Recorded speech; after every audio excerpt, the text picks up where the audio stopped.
Ben non, mais... C'est l'heure où t'attends. Non, c'est bon. Moi, j'ai déjà plein d'engagements. Juste un petit mot d'accueil. D'abord, pour vous remercier d'être présent à cette séquence autour de urgence environnementale et responsabilité journalistique qui nous tient beaucoup à cœur depuis que, vous savez, on a fait une édition spéciale sur ces sujets il y a un peu plus de 2 ans, qui ont pointé un certain nombre d'évidences sur la nécessité pour la profession de s'engager de façon tout à fait différente à une échelle bien supérieure sur toutes les questions de non seulement l'urgence climatique, à l'époque on avait appelé ça urgence climatique, mais l'urgence environnementale pour y inclure les questions de la biodiversité. Et donc là c'est un peu un droit de suite de cet engagement, comme on l'a fait au mois de mai dernier, et comme on le fait encore cet après-midi, avec 2 séquences. Et je vais laisser la parole à Sidonie Vatrigan, qui nous a fait l'amitié d'animer cette séquence en tant que directrice de l'ESJ-Pro. C'est à la fois de faire le bilan, un premier bilan de ce que Anne-Sophie et les confrères et les consoeurs qui ont... Anne-Sophie Novelle, pardon, mais vous avez qui ont lancé cette charte qui a été un des éléments de l'année, la charte pour un journalisme à hauteur des enjeux écologiques, et qui est d'ailleurs parmi les 5 nommés du Grand Prix du journalisme Michel Léridon 2023, d'en faire un bilan, et ensuite, dans une deuxième séquence, de donner la parole aux médias, aux journaux, qui ont fait des choix clairs en matière de bouleversement à la fois de leur pratique éditoriale et de leur pratique entrepreneuriale. Donc Sud-Ouest, Ouest-France, Radio France et le groupe Bayard. Donc de voir un peu les 2 aspects de la séquence et d'essayer de voir comment on pouvait poursuivre sur ce chemin nécessaire. Donc je laisse la parole à Sidonie, et merci à Steven et merci à Alexandre Kouchner qui sera en vidéo. Steven qui est un compagnon de route qui, malgré son jeune âge, est un vieux compagnon de route. Merci beaucoup, Jérôme. Merci et bonjour à tous. Pas besoin de refaire les présentations, donc on va rentrer tout de suite dans le vif du sujet. Effectivement, pour revenir sur cette fameuse charte qui a marqué, sans faire de mauvais jeu de mots, radio-francien, un vrai tournant dans l'exercice de notre métier, ou en tout cas nous a fait réfléchir pour beaucoup, que ce soit en école ou en rédac. Peut-être d'abord revenir sur l'histoire de ce collectif tel que vous l'avez animé, Anne-Sophie. C'est un peu ça. Depuis avril 2022, vous vous dites il faut qu'on fasse quelque chose. On va réfléchir, se mettre ensemble autour de la table et peut-être écrire quelque chose. Au départ, ça devait être un manifeste, c'est pas ça ? Oui, bonjour à tous et tous. Donc, ça a un peu moins d'1 an. J'ai travaillé 5 mois pour la jeune rédaction de Vert.eco. Et quand ils fêtent leurs 2 ans, ils ont pour idée de lancer un manifeste qui irait rallier journalistes, scientifiques, publics, en disant la couverture médiatique de ces questions d'écologie n'est pas suffisante. Il est temps de mettre un pavé dans la mare. Et donc, je coordonne le groupe de travail en invitant des confrères et des consoeurs de rédactions installées dans le paysage médiatique depuis longtemps, comme des plus récentes, de médias spécialisés comme de médias plus grand public. Et on fait une première réunion en visio. Steven fait partie du collectif, voilà. On se connaît depuis longtemps. Et en avril, fin avril, et de cette première réunion, très vite, j'ai eu l'idée non pas de rester sur un manifeste, mais sur un texte, une charte qui serait un texte intemporel, n'ayant pas vocation à faire la morale ou à donner des leçons, mais bien plutôt à mettre noir sur blanc un ensemble de points. Donc, en l'occurrence, il y en a 13 qui constitueraient une sorte de socle sur lequel la profession pourrait se hisser afin de mieux traiter ces questions d'urgence écologique. J'ai retrouvé le mail qu'Anne-Sophie Novelle m'a adressé le 1er avril 2002. Il était intitulé « Un texte à te soumettre. J'espère que tu vas bien, blablabla. On aimerait créer une dynamique pour agréger du monde autour de cette idée, faire progresser ensemble la couverture médiatique des sujets en matière d'écologie. » Voilà, l'idée, c'est d'inciter les médias à mieux parler d'écologie.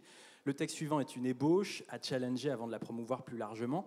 Loin de nous l'intention moralisatrice, mais plutôt mobilisatrice. Il y avait le lien vers un document partagé que l'on a tous amendé. Oui, la question c'était se dire que c'est plus un chemin que vous ouvrez pour l'ensemble de la profession qu'une espèce d'injonction. Ça, c'était tout de suite au départ de cette idée. Mais c'est surtout qu'il y avait un contexte en fait assez favorable aussi, parce que depuis 2018, on a quand même une multiplication d'étés caniculaires, de marches pour le climat, d'événements qui ont fait un peu date dans la profession. Et puis toujours de la difficulté, parfois des unes surprenantes ou une façon de couvrir ces questions, ou même des rapports du GIEC qui passent derrière l'arrivée de Messi au PSG. On avait la guerre en Ukraine aussi en février, qui a été un gros moment et qui est passé devant, donc pour des raisons qui se justifient. Mais là, et derrière, des collectifs de citoyens aussi ont émergé en interpellant les médias. Donc tout ça faisait partie de ce contexte-là. Le collectif, c'est un collectif de journalistes un peu militants déjà ? C'était un collectif qui s'est créé par cooptation. Je veux dire, Anne-Sophie a sollicité des gens de différents horizons. Voilà, il y avait des gens de Vert, évidemment, des gens de Reporters. Il y avait Paloma Maurice de Blast. Il y avait des gens de Mediapart. Il y avait des gens de France Info. Et moi, j'étais sollicité par Anne-Sophie Novelle pour mon regard sur l'écosystème des médias et pour la dimension aussi internationale. Donc chacun a essayé de mettre un petit peu son grain de sel pour aboutir à un texte qui, on va dire, puisse fédérer largement et qui ne soit pas un texte militant. Oui, parce que militant, ça me gêne toujours. Mais c'est l'image qu'on donne tout le temps à ces journalistes spécialisés dans cette question.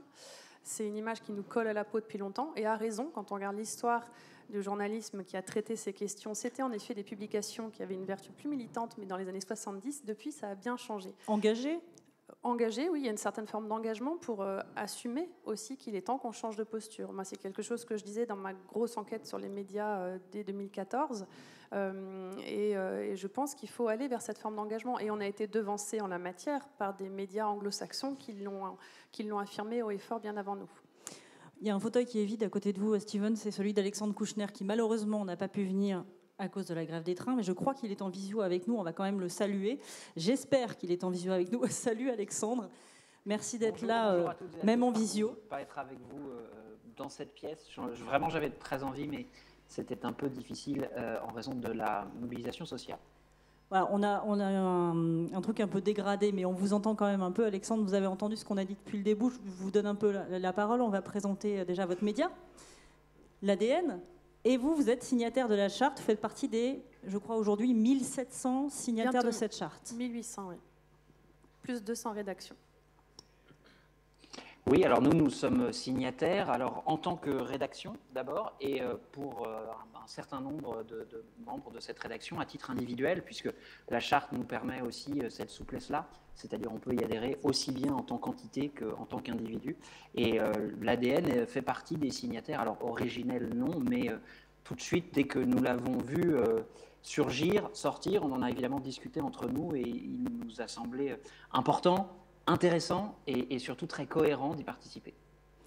L'ADN, on va le rappeler, vous êtes quand même un média un peu particulier. C'est-à-dire qu'il y a quand même un point un peu communication et travail avec les entreprises de votre côté. Et dans la charte, le point 10, c'est quoi ? C'est notamment, on s'efforce de ne pas bosser avec n'importe qui en termes d'entreprise. Je ne sais plus le détail de ce que vous dites, mais en gros, c'est ça, hein, les entreprises les plus pollueuses. Ça a été compliqué pour vous d'adhérer à ce point, le point 10 ?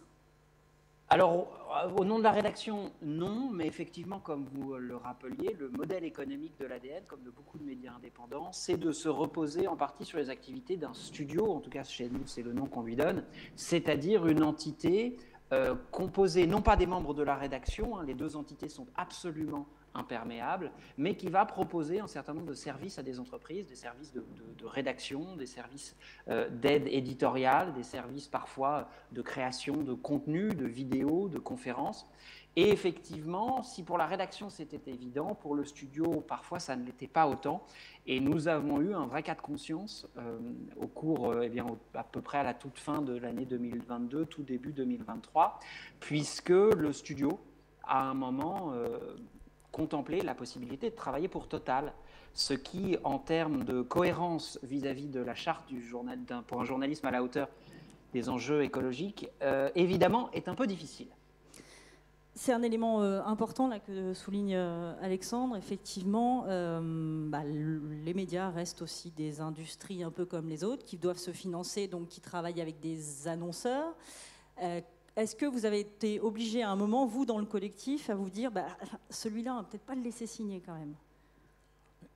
Il y a forcément des questions qui se sont posées quand certains médias nous sollicitaient. Après, on sait quelle est la réalité également du monde des médias. On sait aussi que même des médias de premier plan en France, je ne sais pas, hein, regardons par exemple Le Monde accepte encore des publicités de la part d'entreprises liées au pétrole, alors que le Guardian, outre-Manche, depuis 4 ans je crois maintenant, s'y refuse. Donc voilà, il y a des réalités. Mais nous, notre idée, c'était vraiment de mettre les mots, déjà, et je pense que tous les mots sont dans cette charte, et de dire que nous faisons...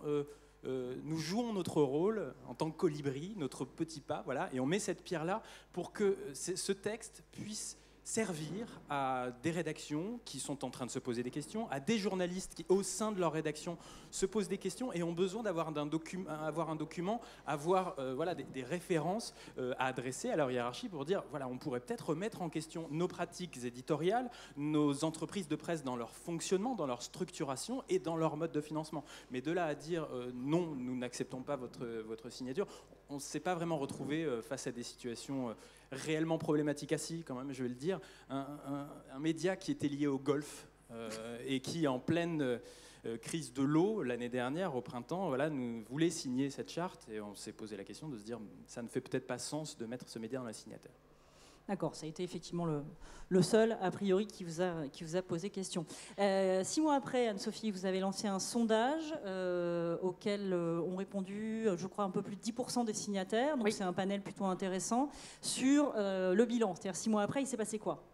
On sait, et les rédacs ont pas mal communiqué là-dessus, on en parlera au cours de la prochaine heure, mais on sait qu'il y a effectivement des gros plans de formation, des grosses annonces qui ont été faites dans les rédacs. Qu'est-ce qui s'est passé depuis, à titre à la fois collectif et personnel, pour l'exercice du métier des journalistes qui ont signé ? Alors, en petit préambule, je vais juste signaler qu'on a en effet près de 1800 signataires à titre individuel et un tout petit peu plus de 200 organisations qui sont soit des rédactions, des écoles, des syndicats, des collectifs. Tout ça, c'est sur le site Charte Journalisme Écologie. On essaye de le tenir à jour comme on peut, mais on reste tous bénévoles.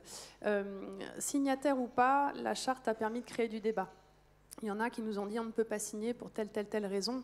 L'important, c'est que ça a généré quelque chose. Donc nous, on a juste formalisé la signature et c'est pour ça qu'on a aujourd'hui cette base de données de personnes auxquelles on peut s'adresser. Voilà, donc 6 mois plus tard, on a fait un petit questionnaire qui leur a été envoyé et on a reçu en effet avant-hier soir, 175 réponses, donc à peu près 10%. La première question était de savoir si l'avènement de cette charte dans le paysage médiatique a été à l'origine de changements au sein de la rédaction ou dans votre pratique journalistique, parce qu'on a des journalistes signataires dans des médias qui ne sont pas signataires ou des pigistes, des freelances qui travaillent pour de nombreuses rédactions. À 48%, non, ça n'a rien changé. À 28%, oui. Et à 24%, c'est un bilan mitigé. C'est-à-dire que la charte a comme validé certaines pratiques qui étaient déjà initiées ou en gestation. Et elle sert d'appui à celles et ceux qui se battaient auparavant de manière un peu isolée dans leur rédaction. Elle est venue en fait conforter des pratiques, insuffler l'envie de faire encore mieux. Donc elle engendre de la motivation. Moi, je vous dis vraiment les termes qui sont ressortis. Pour soi, en tant que journaliste et au sein des rédactions, c'est un appui, une aide et un encouragement. Donc ça, c'est ce qui ressort dans un premier temps. Deuxième question, c'était quels changements ont été engendrés par sa publication ? Donc voilà, c'était, certains ont dit, on recherche des sujets, des interlocuteurs un peu différents. On essaye d'interroger de manière plus systématique l'impact du sujet que l'on va traiter. Il y en a qui ont élargi le fait de faire des fresques du climat, par exemple, à la rédaction, mais aussi au reste du personnel. Une personne nous a dit « Je n'écris plus une ligne sans essayer de trouver un lien avec le climat ou la biodiversité ». C'est-à-dire que c'est intégré dans les propositions de sujets. Ça devient un élément un peu de négociation, même sur certains sujets. Certains ont créé des groupes de journalistes climat-environnement au sein de leur rédaction. Il y en a qui ont initié le calcul de leur bilan carbone, lancé une enquête sur le lectorat, donc notamment des rédactions spécialisées. D'autres ont dit, pour nos productions environnementales, nous avons approfondi nos connaissances et nos interviews pour rendre mieux compte des enjeux climatiques tout en conservant notre patte éditoriale. Voilà, donc aussi une plus grande réflexion sur l'impact sur les pratiques. Et il y a une étudiante aussi qui nous a dit, la publication de la charte a engendré des discussions, a permis d'éclairer sur ce qu'était le journalisme environnement dont les contours étaient encore pour beaucoup assez flous. Et enfin, une autre journaliste qui disait « La charte m'a poussé à renforcer la formation continue sur la transition écologique et donc à s'investir, à suivre plus de conférences sur ces questions. » Voilà, donc ça, c'était des premiers retours qu'on a pu avoir à ce niveau-là. Je précise que si vous voulez poser d'ailleurs dans la salle des questions, n'hésitez pas, normalement un micro peut tourner si vous avez des choses à ajouter.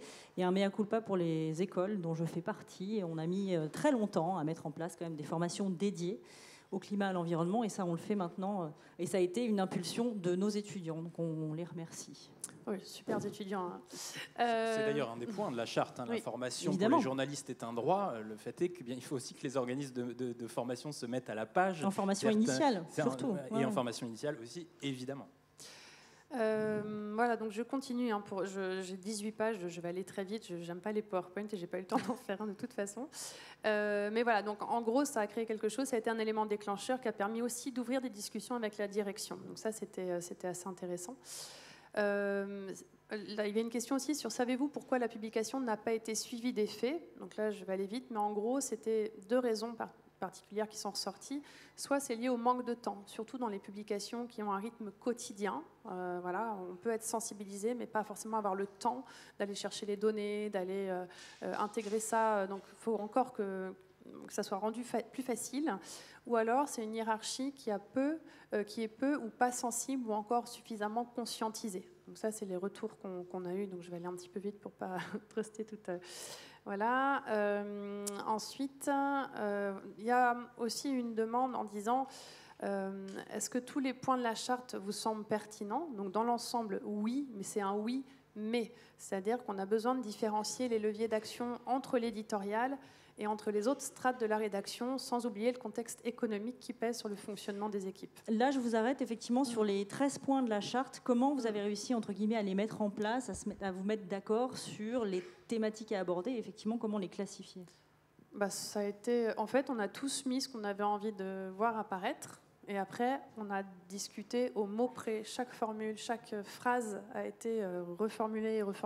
Et on a beaucoup bataillé. Même le titre de la charte a fait l'objet, je crois, de 3 heures de réunion. Oui, le fait de mettre le mot... On a mis l'expression urgence écologique. C'est poser la question de savoir est-ce qu'on met le mot climat dans le titre. Voilà, si on pense SEO, est-ce qu'on met le mot climat Il y avait un vrai débat. Mais en même temps, il fallait qu'il y ait la notion de biodiversité, de menace contre la biodiversité derrière. Donc voilà, ces points, on a travaillé tout simplement sous la forme d'un document collaboratif et en se faisant des réunions régulières, parfois par groupe un petit peu plus restreint en fonction des agendas des uns des autres, parce qu'effectivement, nous sommes toutes et tous bénévoles dans ce projet. Voilà, on a du boulot à côté. Et donc l'idée, quand certains nous disent « Oui, mais pourquoi justement vous n'organisez pas un suivi des médias signataires pour voir ce qu'ils respectent et ce qu'ils ne respectent pas ?» Voilà, ça s'appelle un audit. Et il y a des entreprises qui font ça, mais ça a un prix. Non, juste un élément. Est-ce qu'il y a des choses sur lesquelles vous avez renoncé, auxquelles vous avez renoncé, qui ne sont pas dans la charte? Je ne crois pas. Non, je pense qu'on a mis les mots, effectivement. Il y a des points sur lesquels on a hésité, mais on les a gardés parce qu'on s'est dit si on ne les met pas, on nous le reprochera aussi. Donc on peut pas. Voilà, on a surtout été très à l'écoute de tous les confrères et consoeurs, surtout ceux qui nous ont dit bon, votre charte elle est bien gentille, mais en fait vous faites que dire des choses qu'on sait déjà quand on sort de l'école. Mais on leur a dit oui, c'est vrai, c'est un rappel peut-être utile aussi pour certains qui, dans la pratique, ne le font pas forcément non plus. Donc voilà, mais c'était très très ouvert et vraiment. Là, les expressions de frustration qu'on a sur effectivement le contenu de la charte, elles sont quand même sur le fait que vous soyez peut-être pas allé assez loin dans le côté justement injonction pour ceux qui ont signé. En fait, on n'a pas vocation à contraindre. C'est vraiment une boussole. On l'a conçu comme ça. C'est le terme, je crois, en plus qu'on a utilisé collectivement pour dire on est là pour éclairer un cap. Et c'est comme ça que c'était ressenti. D'ailleurs, c'est ce terme-là. Les gens ont dit. Tous les points sont pertinents, c'est un cap, donc c'est utile, elle ne contraint pas, donc ça ne permet pas de forcer le passage à l'acte. Donc on est sur un fil. et je veux dire, nous n'avons pas vocation à être donneurs de leçons.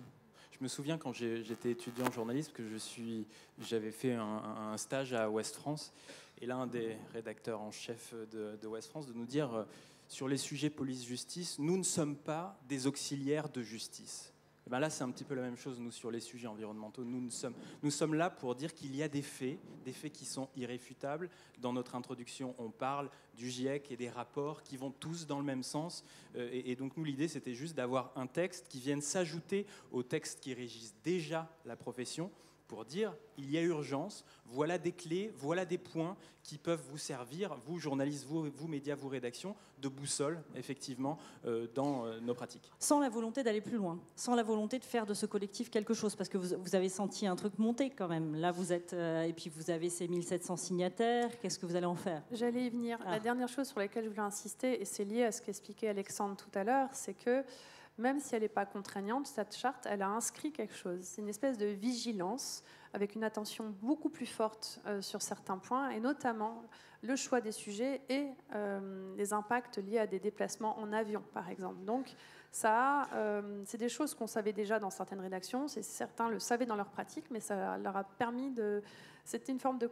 Enfin, c'est pas une contrainte, on va dire, formelle, on ne va pas sanctionner, mais ça a ouvert des alternatives.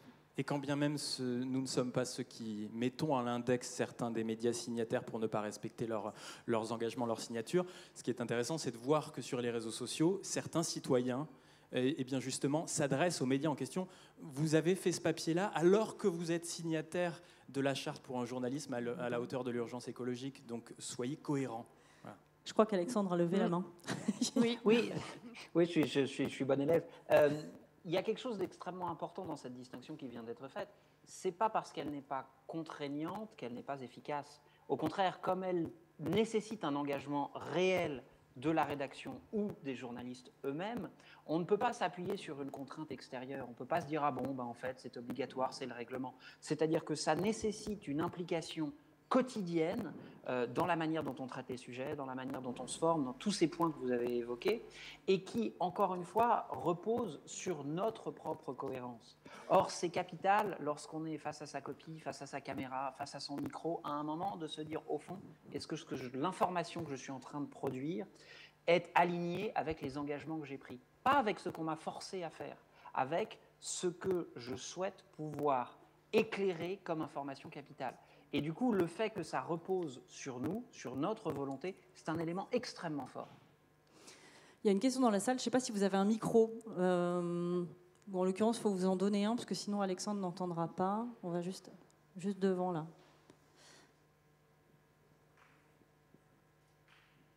Oui, pardon, je me permets de rejoindre les collègues avec qui on était signataires, avec qui j'ai fait quelques réunions ici sur la charte, pour compléter et approuver ce que vous dites. Parce que ça a été des discussions aussi de savoir si on partait sur quelque chose de beaucoup plus contraignant. Mais simplement, on aurait eu beaucoup moins de monde aussi, très certainement. Ce qu'on peut émettre comme hypothèse, c'est que beaucoup moins de rédactions, du moins, parce qu'il y a quand même 200 organismes qui sont des rédactions, des syndicats, des écoles de journalisme. Avoir des signatures de journalistes indépendants ou en leur nom, c'est une chose, mais pouvoir avoir ceux de certains médias, c'en est une autre. Et si ça avait été quelque chose de contraignant, déjà on n'en avait pas les pouvoirs, on n'a pas de pouvoir législatif, réglementaire, exécutif ou je ne sais quoi. On n'a pas ce pouvoir-là. Et ensuite, ça aurait certainement été beaucoup moins bien, enfin, beaucoup moins largement signé. Et deuxième petite chose qui va dans ce que vous dites aussi dans ce sens-là, c'est que il y a quelque chose d'implicite. Je ne sais pas à quel point on l'a théorisé ou si on s'en est rendu compte en le faisant, mais il y a aussi le pouvoir maintenant des citoyens et des réseaux sociaux et le fait d'avoir créé cette charte et cet outil, cette boussole. Tout un chacun peut renvoyer les médias signataires ou les journalistes signataires à cet outil et cette boussole sur les réseaux sociaux notamment, et on le voit régulièrement depuis ces derniers mois. Quand un média ou un journaliste signataire de la charte contrevient quelque part à l'un de ces 13 points, il peut être, et il est régulièrement, ça arrive en tout cas, entre guillemets, rappelé à l'ordre sur les réseaux sociaux en disant « Eh oh, vous vous souvenez, vous aviez signé la charte ». Ah oui, ça je ne savais pas, effectivement, la sanction citoyenne via les réseaux sociaux, ça fonctionne. En tout cas, les réseaux de citoyens qui se sont constitués depuis un petit peu plus d'1 an faisaient déjà un travail de veille, d'interpellation. La charte a été un outil supplémentaire et je crois aussi que ça leur a permis de comprendre aussi quels étaient nos outils. Ça ouvre un peu la fabrique informationnelle. Donc la volonté aussi, pour reprendre votre premier point, c'était d'avoir un maximum de signataires, de faire du volume avec cette charte ou pas du tout ? Je dirais que non, c'était pas forcément de faire du volume, mais c'était de montrer qu'il n'y a pas que des médias spécialisés dans l'environnement qui peuvent signer ce texte-là, d'essayer d'avoir un texte plus fédérateur, parce qu'on est sur des enjeux qui nous dépassent toutes et tous.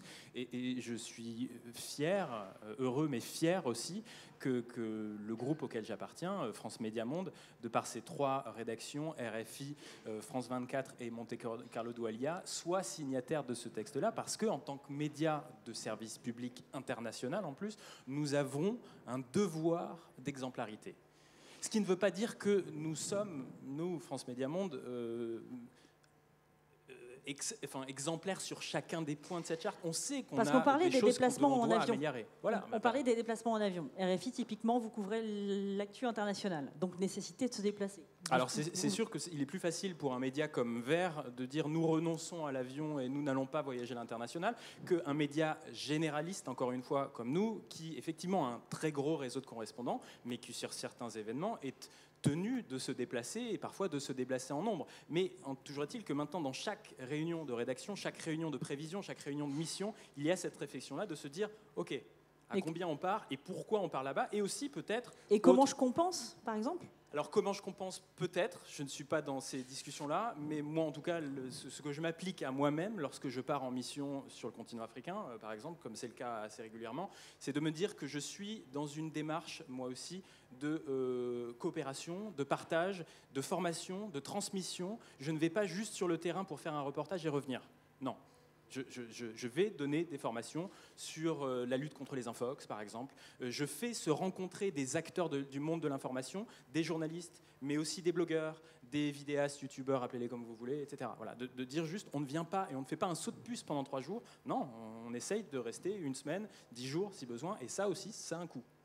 Rentabiliser finalement ce déplacement. Mais dans les signataires qui ont répondu à ce petit sondage-là, les points les plus difficiles à appliquer, le premier qui est ressorti, c'est la pratique d'un journalisme bas carbone. C'est-à-dire que c'est inscrit, mais dans le quotidien, c'est cette pratique-là qui est ressortie comme étant la plus difficile, ainsi que celle qui est liée, bien entendu, aux annonceurs et enfin à la coopération. Après, on pourrait s'interroger aussi sur le fait de savoir pourquoi n'avez-vous pas tel ou tel média, pourquoi n'y a-t-il pas tel autre grand média français ?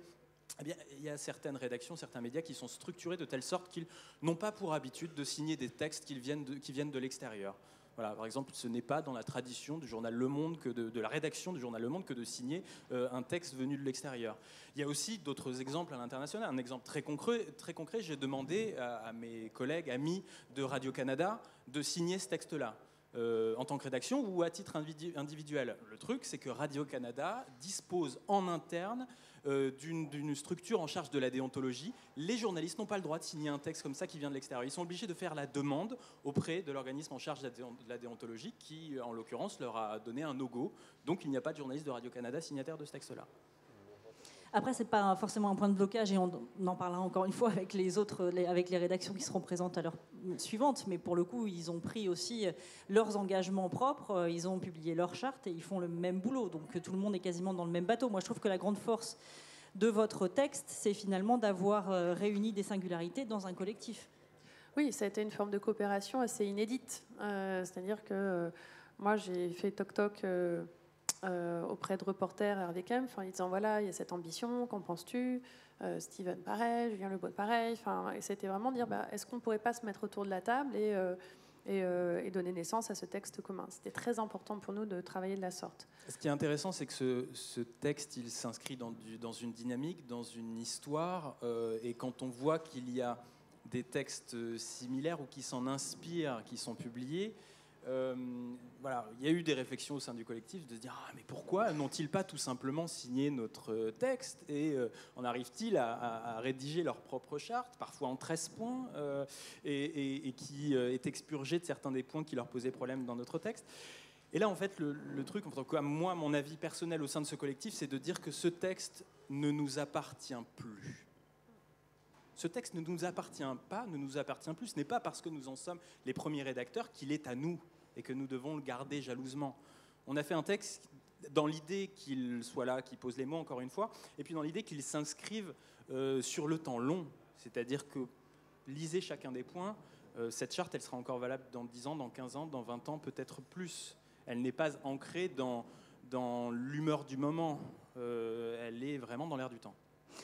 Juste un élément, effectivement, sur cette idée du collectif et de ce que vous voulez en faire. Peut-être qu'on va dérouler encore la suite du sondage, mais j'ai une question en tête depuis tout à l'heure quand même. Qu'est-ce que vous allez devenir après? On parle du temps long, là. Qu'est-ce que vous comptez faire, finalement, pour faire vivre cette charte, cette histoire et cette thématique?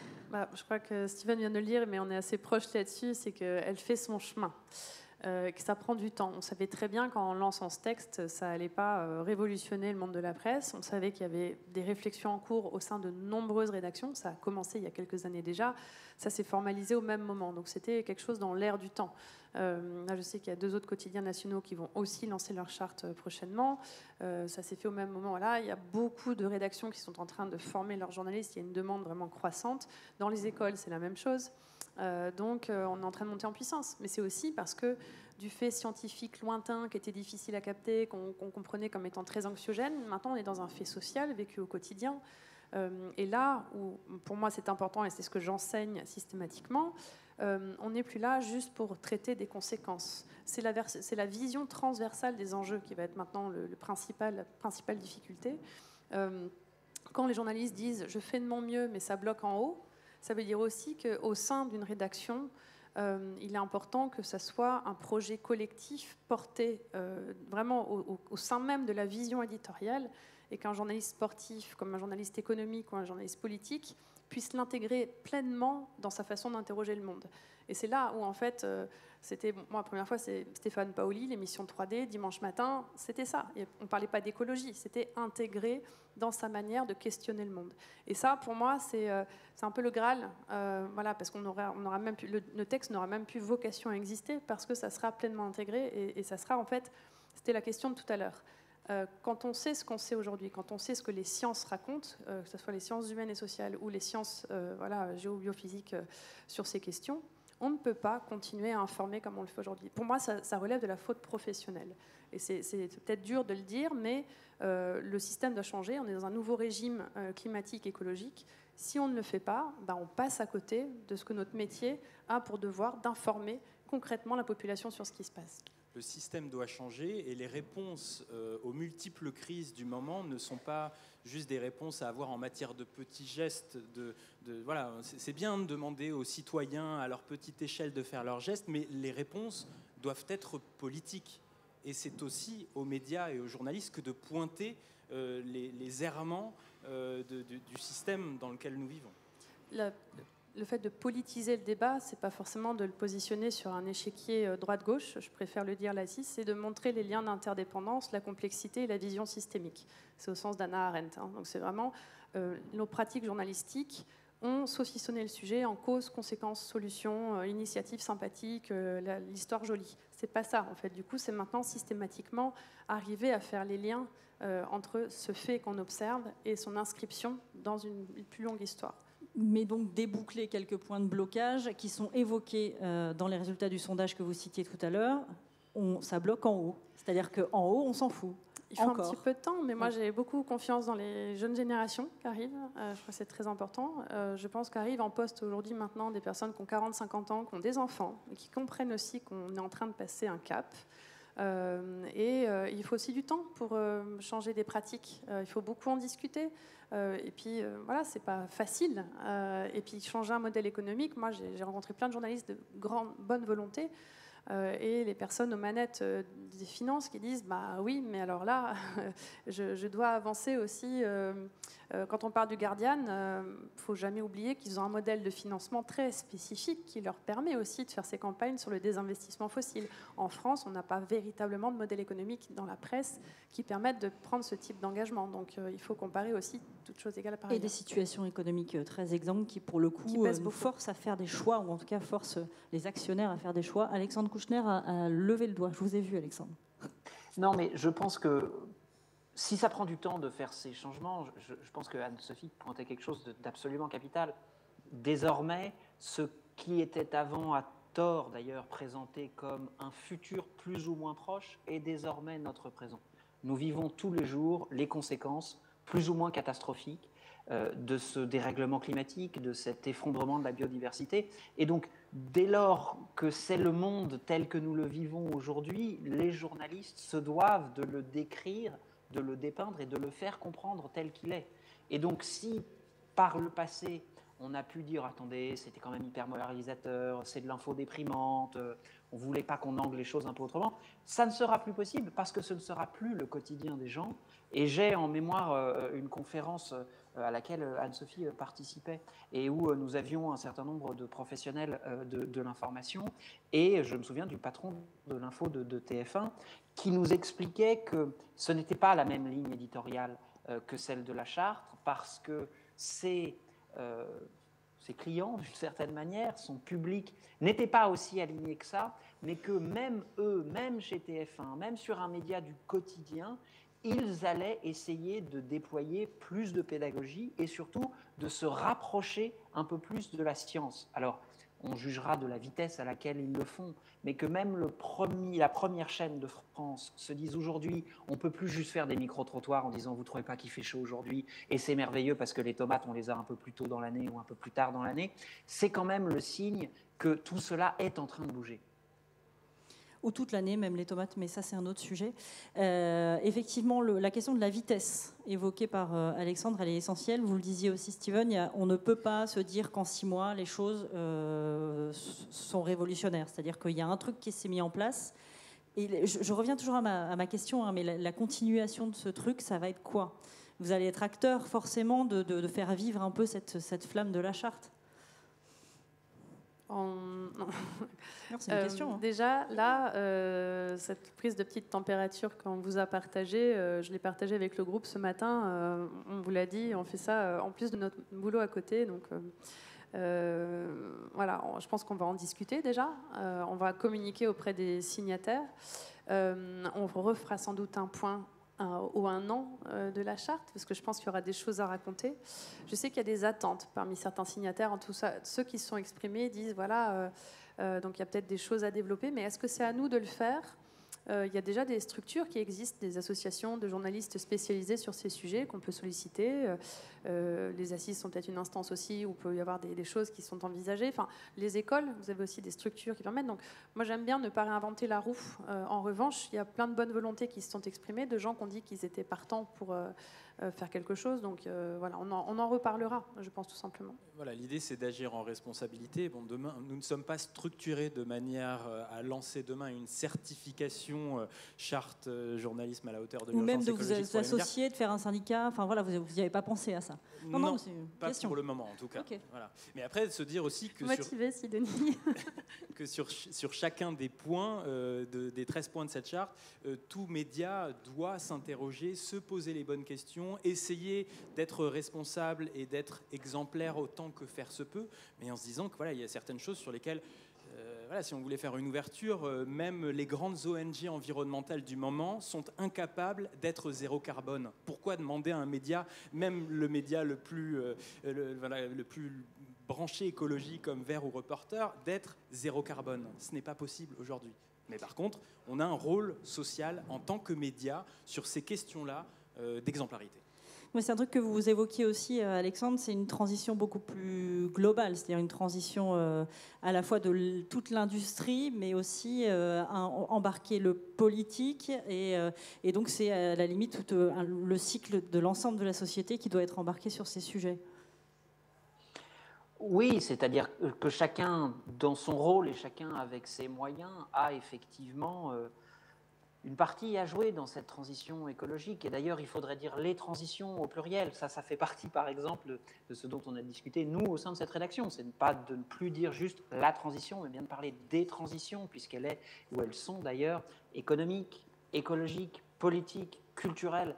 Et à ce titre, nous avons effectivement un rôle social à jouer, non pas celui d'être tout le temps exemplaire, il faut y tendre évidemment, mais celui d'informer correctement, d'aider à comprendre ce que nous vivons. C'est un bouleversement civilisationnel majeur, c'est la plus grande aventure politique peut-être, sûrement de notre époque et peut-être de l'humanité. On ne peut pas passer à côté, on ne peut pas faire notre métier comme on le faisait avant. Ça nécessite parfois des conversations difficiles, des questions dont nous n'avons pas encore toutes les réponses. Et je vous le dis d'autant plus volontiers que nous avons vécu un épisode qui nous a forcé à se poser ces questions-là et au fond à s'appliquer ce que nous chroniquons, ce qui, dans la vie d'un journaliste et d'un média, est forcément quelque chose d'un peu déstabilisant. Quel épisode, Alexandre? Vous pouvez détailler un peu l'épisode? Ben, c'est celui dont je vous faisais mention tout à l'heure. Comme notre business model repose en grande partie sur le travail de ce studio, qui est complètement disjoint de la rédaction, qui est une autre entité, mais qui nous permet, nous, de vivre notre aventure de médias. Le studio a fait son métier, c'est-à-dire que la personne qui en était en charge et qui n'est plus avec nous depuis, avait candidaté à un appel d'offres pour une partie très particulière de Total qui s'appelle la Total Digital Factory, qui est une entité interne qui vise au fond à numériser les processus de l'entreprise et qui est l'agence d'expertise numérique de Total. C'était son métier à cette personne que de développer le chiffre d'affaires du studio. Simplement, ça nous a posé un vrai cas de conscience en l'état, au sein de la rédaction puis du studio, de se dire il n'est plus là uniquement question d'avoir éventuellement Total comme annonceur, ce que déjà nous n'avons pas, mais de mettre nos compétences, encore une fois les compétences du studio, au service de cette entreprise que nous avons déjà dépeint dans nos colonnes comme climaticide, qui l'est de manière assez objective. Et donc la question était, avec qui ne peut-on plus travailler et au nom de quoi? Or, c'est une discussion extrêmement difficile. Elle nécessite de définir un cadre qui est extra-juridique. Les activités de Total sont critiquables, et c'est le moins qu'on puisse dire, mais elles sont légales. Alors ça signifierait qu'il faudrait aller au-delà de la loi, et si on va au-delà de la loi, à partir de quels critères le fait-on? Est-ce qu'on travaille encore avec des grandes entreprises automobiles? Est-ce qu'on travaille avec des groupes énergétiques? Est-ce qu'on travaille avec des groupes pharmaceutiques? Et ça, c'était un débat interne, passionnant, compliqué, et qui nous a amené à prendre une décision de cohérence qui était de ne pas travailler pour Total. C'est une discussion qui nous a forcé vraiment à se confronter parfois les uns aux autres. Il était fascinant de voir les journalistes de la rédaction dire on ne peut pas faire ça parce qu'il n'est pas cohérent pour nous de dire tous les jours dans notre site web et tous les trimestres dans le papier que la transition écologique est évidente, indispensable et qu'hélas elle est trop tardive. Et des gens qui travaillaient au studio qui disaient oui mais au fond nous si on peut à l'intérieur de l'entreprise proposer du contenu un peu nouveau, est-ce qu'on ne peut pas faire un peu d'entrisme? Il a été décidé en cohérence de ne pas travailler avec Total pour une raison toute bête. Nous ne pouvons pas conseiller à nos lecteurs et nos lectrices quelque chose que nous n'appliquons pas à nous-mêmes. Le sujet est une un fois peu qu'on extrême. a dit ça, il est difficile. Le sujet est un peu extrême, effectivement, sur le cas Total, mais pour être un peu provocatrice, on ne peut pas tous être Mediapart. Donc ça veut dire qu'il y a quand même des boîtes qui vivent des annonceurs et où est-ce qu'on met le curseur? C'est-à-dire si on pousse la réflexion en se disant je refuse de bosser avec tel, donc ça veut dire que je me refuse des recettes publicitaires et donc je ne peux plus payer mes journalistes puisque ça vient de cette caisse-là, donc les journalistes ne peuvent plus faire leur métier. Le cercle est vicieux. Il peut devenir vertueux, certes. On a plein de témoignages, à commencer par les journalistes de La Terre au carré sur France Inter qui disent on en a marre d'avoir de la publicité pour l'aviation avant ou après l'émission, mais maintenant ils n'ont même plus besoin de le faire savoir vu que c'est les auditeurs et les auditrices qui appellent. Oui, mais on en a d'autres. Moi j'ai eu d'autres témoignages de quelqu'un qui était en charge de ces questions de financement pour un grand groupe de presse local. Dit j'ai pas forcément les mains libres pour faire évoluer l'ensemble de mon portefeuille d'annonceurs. Un jeune journaliste qui vient me voir un jour en disant moi je m'auto-censure. Alors je dis pourquoi il s'auto-censure? Il dit en fait on nous demande de mieux faire, mais je sais que les articles qui fonctionnent le plus c'est quand je fais un titre du type 10 destinations pas chères en avion au départ de maintenant j'essaie de le faire avec le vélo.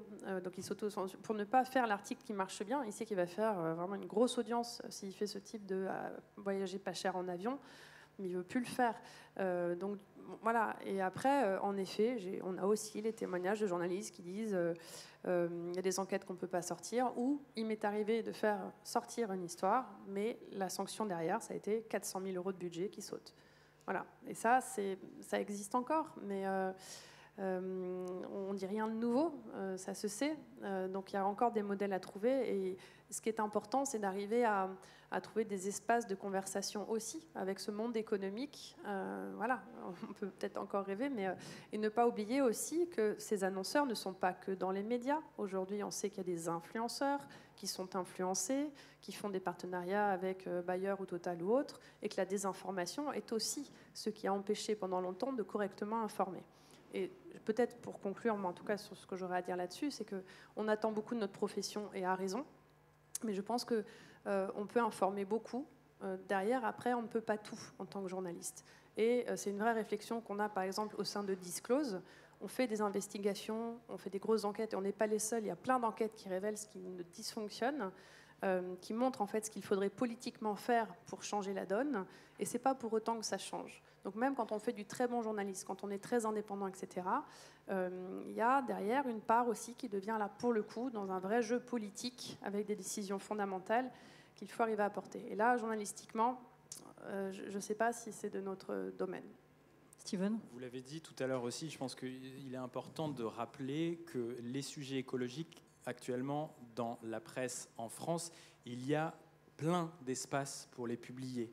Et même quand on travaille dans un média qui a tel ou tel actionnaire dans lequel tel journaliste ne serait pas en mesure de publier son travail, on est dans un petit monde, un petit écosystème. On connaît tous un journaliste de tel ou tel autre média à qui on peut passer le bébé, entre guillemets, qui peut sortir le sujet. Anne-Sophie vient de citer Disclose, par exemple, qui fait un extraordinaire travail. Et il y a plein d'autres médias et plein d'autres structures comme ça là qui publient de l'information de qualité sur ce sujet-là. Voilà. Parce que lorsqu'on a présenté cette charte à la recyclerie à Paris au mois de septembre dernier, on a fait une lecture de chacun des points. D'ailleurs, voilà, si vous voulez lire le texte, donc il est sur le site chartejournalismeécologie.fr. Pour leur préciser.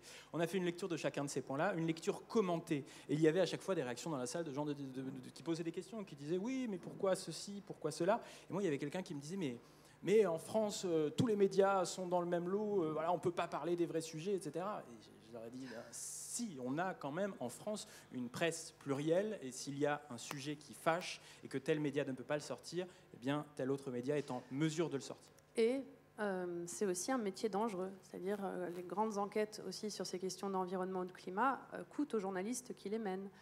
Inès Léraud, voilà, ils ont témoigné, Morgane Large aussi, d'autres journalistes qui sont sur l'agro-business sont directement menacés. Quand on veut le faire en local, c'est encore pire. Médiacité raconte souvent ce qui se passe.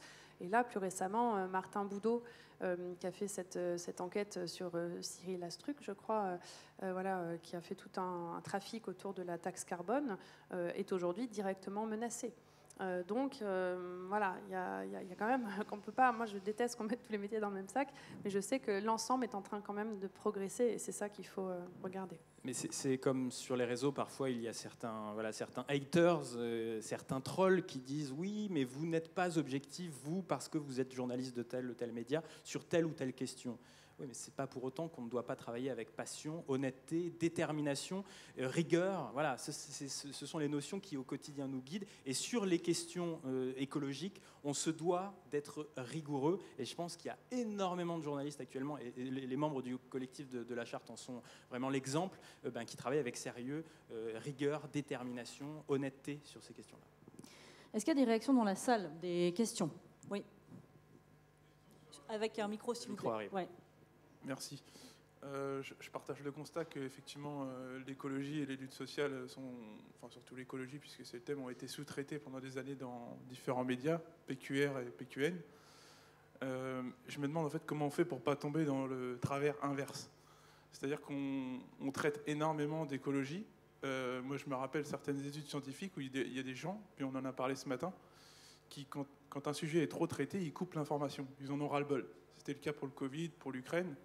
Et moi, je me rappelle d'une étude de 2014 où il y avait des gens qui disaient ras-le-bol de l'écologie, parce que sûrement on avait entendu parler à l'époque. Et je me demande en fait comment on équilibre entre le fait de sous-traiter, comme c'était le cas avant, et de surtraiter l'information, quitte à perdre en fait les publics. Il y a plein de manières de parler de ces sujets. Dans la charte, on a inscrit la nécessité d'être pédagogue. la façon dont on peut prendre le temps d'expliquer des termes, d'expliquer des images, d'expliquer certains choix. On peut faire de l'investigation. Il y a aussi une manière de narrer les choses, parfois avec du reportage au long cours. La presse n'est pas uniforme. Il y a ce qu'on peut faire au quotidien, mais il y a aussi des très longs formats. Aujourd'hui, on a aussi cette possibilité de s'emparer de ces questions au long cours. Ça, c'est aussi un luxe, je le reconnais dans la profession, c'est pas toujours évident. Mais en tout cas, on peut jouer sur différents volets. Et ce qu'il faut surtout avoir en tête, c'est qu'il y a une attente dans la population, en France comme ailleurs, mais qu'on n'est pas tous au même degré de compréhension de ces enjeux. Donc là aussi, autant on ne peut pas parler des médias de manière uniforme, autant on ne peut pas parler des gens de manière uniforme.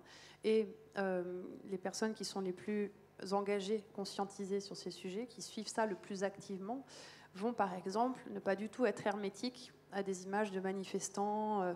Voilà, ça va être quelque chose qui va au contraire les conforter dans leurs convictions. Les personnes qui sont peut-être les plus éloignées de ces questions-là vont avoir tendance, quand ils voient des images de manifestants, par exemple, à ne pas du tout adhérer à l'information. Donc, il y a manière et manière de faire. Et ce qu'on peut faire aussi dans un quotidien qui commence à intégrer ça, c'est se dire, en effet, parfois on n'a pas le temps d'aller creuser en profondeur, mais quand on traite d'une cause, d'une inondation, d'un incendie, avoir la petite musique qui s'inscrit à chaque fois dans l'article au détour de 2 lignes, 2 phrases, juste rappeler que ce qu'on est en train de constater s'inscrit dans une histoire au plus long cours qui est liée à l'ensemble de ces dérèglements, suffit à installer en fait ces repères. Et je pense que c'est ça dont on a manqué pendant très longtemps. Et les bulletins météo-climat qui viennent d'être mis en place au sein de France TV font partie d'une démarche qui pourrait se rapprocher de ce type de choses à changer assez aisément, mais qui vont petit à petit faire ces rappels utiles et qui feront œuvre de pédagogie auprès de toutes et tous. Alexandre. Je pense que le dernier point d'Anne-Sophie à l'instant est capital. La fatigue informationnelle est réelle, elle ressort de chaque étude, elle ressort de chaque enquête, elle ressort de chaque conversation qu'on peut tous et toutes avoir quand on nous demande ce qu'on fait et qu'on dit on est journaliste. Et donc je pense qu'il est important de prendre à chaque fois en compte la dimension systémique de l'écologie dans les papiers, dans les manières de traiter. L'ADN, qui est dirigé par Béatrice Sutter, moi je n'en dirige qu'une seule des branches qui est l'ADN Le Shift. Nous, on n'est pas un média sur l'écologie, on est un média sur les tendances et les mutations. Nous, ce qui nous intéresse, ce sont les usages et ce sont les évolutions éventuellement sociales qui en découlent. On ne fait pas un papier sur l'écologie tout le temps. Simplement, ce qu'on s'efforce de dire, c'est qu'à chaque fois qu'il y a une évolution, à chaque fois qu'il y a éventuellement un changement, il faut juste le replacer dans ce contexte un peu plus global qui est la transition écologique. C'est une manière aussi de ne pas asséner en permanence le même message. Écologie, 2 points, on va tous crever. Crise climatique, 2 points, ça y est, c'est foutu, qui effectivement sont terribles pour notre lectorat, qui d'abord, au bout d'un moment, ne les lit plus, sont extrêmement démobilisateurs, parce qu'à un moment, on se dit, bon, si tout est foutu, on n'a plus rien à faire, et sont également, au fond, une forme presque un peu de paresse intellectuelle. Juste se dire à chaque fois, ce que nous traitons rentre dans un cadre un peu plus large, essayer de le faire comprendre, c'est capital. Le premier point de la charte, je vais vous le lire. Traiter le climat, le vivant et la justice sociale de manière transversale. Ces sujets sont indissociables. L'écologie ne doit plus être cantonnée à une simple rubrique, elle doit devenir un prisme au travers duquel considérer l'ensemble des sujets. Autrement dit, quand on ne parlera plus des sujets écologiques ou quand il n'y aura plus des papiers uniquement anglais là-dessus, c'est qu'on aura gagné. Je ne suis pas sûr de le voir de mon vivant, mais je l'espère.